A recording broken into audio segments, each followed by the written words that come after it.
Greg right here. Greg, as Andrew mentioned, your column, you talk about every NFC team and their weak areas. So let's start out with America's team, the team that when we expect them to do well, doesn't. All right. And we expect them not to do well, they surprise. I think it's the pass rush. I've got a question for you, Steve. Who is their best pass rusher right now? That would be right now. Who knows? Exactly. We don't know yet. There's not an answer to that question. DeMarcus Lawrence gets a back surgery every offseason. They take Taco Charlton in the first round, but you can't expect him to be the guy right away. They have suspension problems. David Irving suspended. Randy Gregory, who knows where he is? This is a team that struggled to get after the Packers in that playoff game. I don't see any reason why we'd feel differently about him now. And Greg, you have to look at the whole back seven. I mean, the linebackers besides Sean Lee, some question marks there. But as we know, the secondary is bound to the defensive line. And they just lost 4 key players in their secondary to free agency. That's a weak spot as well. And then Nolan Carroll, their best corner, returning corner, he's got a DWI. We don't know what his status is.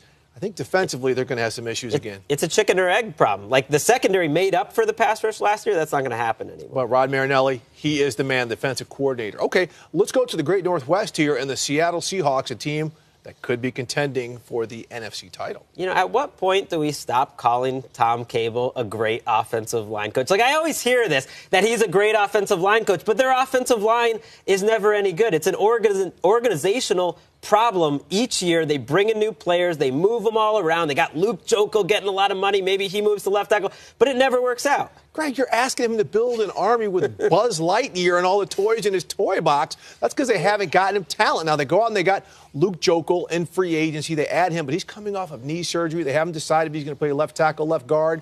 But the offensive line continues to be the issue. But we always talk about Russell Wilson getting sacked 41 times. They've got to run block better because that is the basis for the success of this offense. All right, now let's stay in the division. A team that is not expected to contend for the NFC title, the Los Angeles Rams. We know that is a cornucopia of weak spots, especially on the offensive side of the ball. What say you? I mean, it has to be the quarterback.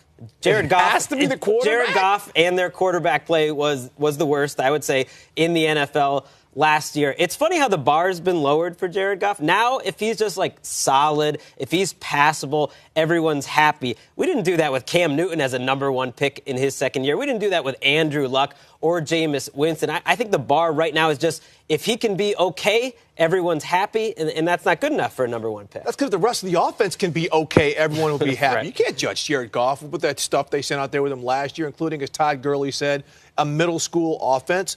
But the wide receivers, they added Robert Woods, they drafted Cooper Kupp, Pharoh Cooper's coming back for a second year.